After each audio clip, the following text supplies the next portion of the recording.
and I'm hoping it will, because if I end up getting executed for this purpose, I don't think it's right.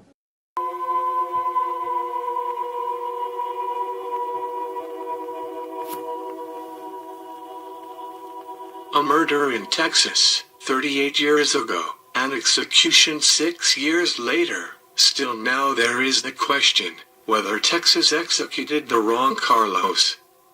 Carlos de Luna was born on March 15, 1962, in Corpus Christi, Texas, United States. He was an American man who was convicted of murder and executed by the state of Texas for killing a 24-year-old gas station attendant, Wanda Lopez, in Corpus Christi. On the evening of February 4, 1983, in Corpus Christi, Texas, Wanda Lopez died from multiple stab wounds, apparently from a buck knife. Lopez was killed while on the phone with the police, having just called 911 to report a suspicious person who turned out to be her killer. The crime was particularly senseless because, according to the 911 tape, Lopez seemed to be giving her attacker the money at the time she was stabbed, saying, "You want it? I'll give it to you. I'll give it to you. I'm not going to do nothing to you. Please." That's it. Is in his pocket? Hey, get a unit on the 17 to the Shamrock, 2602 South Padre. Got an armed robbery going down right now. Watch him beat the shit out of him.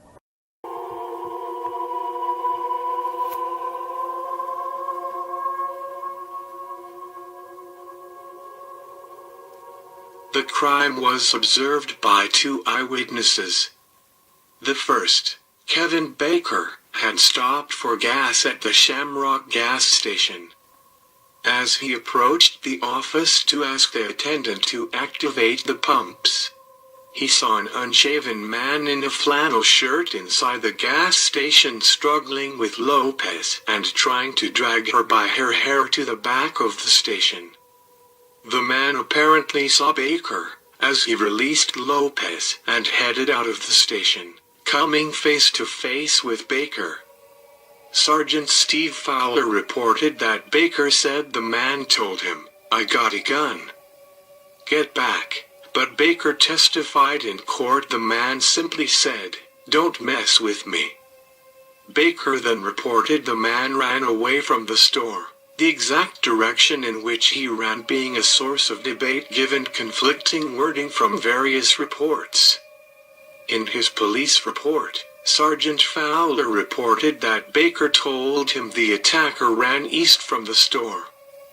Baker testified at the trial that the attacker ran in an easterly direction.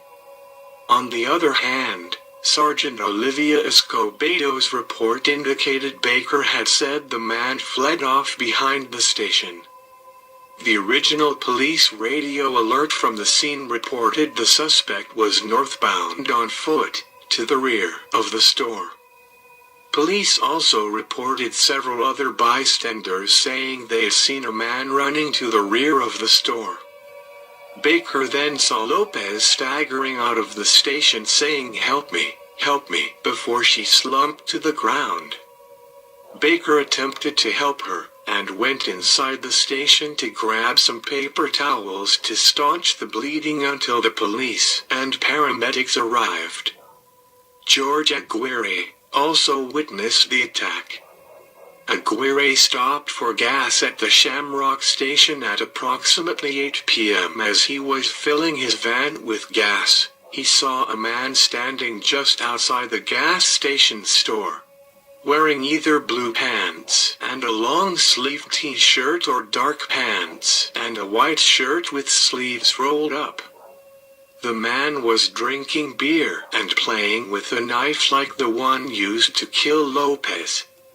Nervous about the knife, Aguirre watched the man closely as he pumped his gas.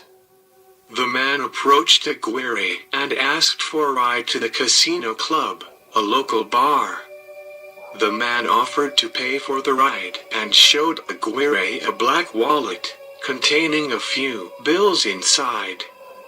Aguirre declined, but was concerned about the knife, so when he went inside to pay for his gas, he told the cashier, victim Juan Lopez, to call the police.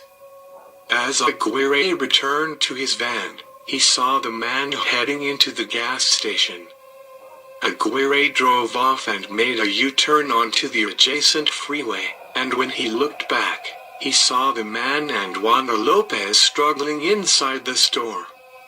Aguirre pulled off the freeway and drove to a nearby bowling alley to ask a security guard to call the police.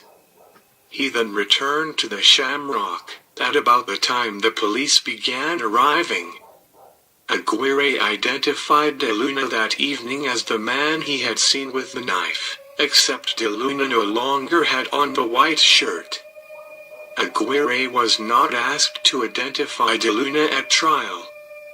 At around the same time, John and Julie Arzuaga were pulling into a nearby club when they observed a Hispanic man jogging towards the east, away from the Shamrock, in an untucked white dress shirt with the sleeves rolled up and dark uniform-style pants. Both witnesses identified De Luna at trial as the man they saw running away from the Shamrock gas station. Police eventually found De Luna, 30 to 40 minutes after the crime, hiding a few blocks away from the Shamrock gas station underneath the parked truck. Despite it being a cold February night, he had on no shoes or shirt and was lying in a puddle of water. The police pulled him out and found that he had a black wallet containing 2 $1 bills in his rear pocket, and a wad or clump of bills totaling $149 in the front pocket of his dark pants. Despite the extremely bloody crime scene, no blood was ever found on Carlos De Luna. Alan Bale, a forensic expert assisting the Colombia team, opined that Lopez was behind the counter handing her attacker the money, while the attacker remained in front of the counter. During an interview in prison, De Luna claimed the reason he was running away from the police was because he was on probation and did not want to be involved in anything that might warrant him going back to jail. This opinion conflicts with the report of 2 eyewitnesses to the attack, who both said they saw the attacker wrestling with Lopez. Baker told police he saw the attacker attempting to drag Lopez by the hair into a room at the back of the store. De Luna took the stand in his own defense. He said he spent the early evening with 2 sisters, Mary Ann Perales and Linda Perales. A man named Carlos Hernandez approached them.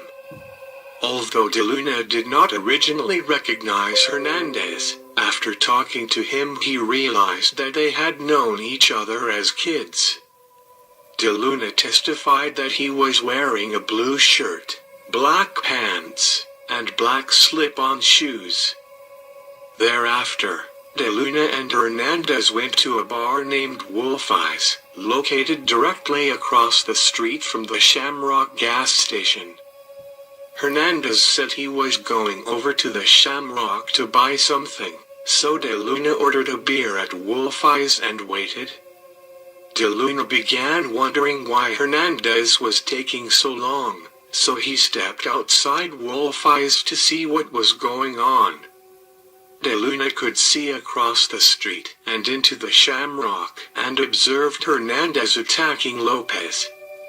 Worried that people might say he was involved with Hernandez, De Luna started walking away, toward Nemec, not in the direction of the phase, where the Oswagers saw a man running. When De Luna heard sirens, he started running. He testified that his shirt was ripped clean from his body, while climbing over a fence. The rolled-up bundle of bills in his pocket was from 2 recent paychecks. On cross-examination, De Luna was asked about the white shirt and shoes that were found in a nearby yard, and he testified that they were not his. De Luna admitted that he was a twice-convicted felon and that he had lied to the psychiatrists who examined him. De Luna admitted he was unable to identify Carlos Hernandez from his mugshot. The prosecution offered rebuttal evidence to show that one of the sisters that De Luna claimed to have been with that evening, Mary Ann Perales, was actually attending her baby shower. De Luna lied about his whereabouts that afternoon to his parole officer. De Luna frequented the casino club. Carlos Hernandez was also known to be regular at the casino club. After deliberating for 4.5 hours, the jury convicted De Luna of capital murder. At the penalty phase, the prosecution introduced evidence that De Luna had committed 2 attempted rapes. The prosecution called Juanita Garcia, the 54-year-old invalid mother of De Luna's best friend. De Luna attempted to rape her just 2 days after his release from prison on an earlier conviction for attempted rape, breaking 3 of Garcia's ribs. This incident caught De Luna's lawyers by surprise, since he had only been charged with misdemeanor assault in this incident, so they did not thoroughly investigate it. The jury deliberated for 6 hours before deciding that De Luna was likely to reoffend, whereupon the judge sentenced him to death. One of De Luna's lawyers, Hector de Pina, believes that De Luna and Carlos Hernandez robbed the convenience store together. But De Luna was in front of the counter with Hernandez when Hernandez leapt over the counter and stabbed Lopez. Pina suggests that De Luna was afraid to identify Hernandez. He didn't want to risk possibly getting hurt in the county jail or even killed on the street. De Luna's other lawyer, James Lawrence, said, "If you tell me they killed the wrong guy, I don't know. And that it still bothers me to this day that De Luna refused to identify Hernandez from photos." Carlos De Luna was executed on December 7, 1989. By lethal injection, in Huntsville, Texas. He was 27 at the time of his executions. Despite the fact that there was no forensic evidence linking him to the crime. At the crime scene, there was a clear footprint indicating that the assailant stepped on the blood of the victim. But when Carlos De Luna was apprehended, there was no shoes with blood. The girlfriend of Carlos Hernandez, at the time of the crime, identified the knife left at the crime scene as belonging to her boyfriend Carlos Hernandez. More than 12 people also said Carlos Hernandez had confessed to the killing of Juan Lopez. While Carlos De Luna was in jail waiting his executions, Carlos Hernandez was out in the streets committing numerous crimes on women.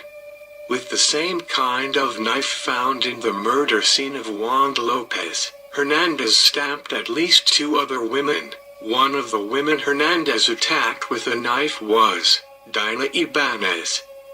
According to Dinah, during the attack, Hernandez told her how he killed Juana Lopez at the gas station and got away with the crime.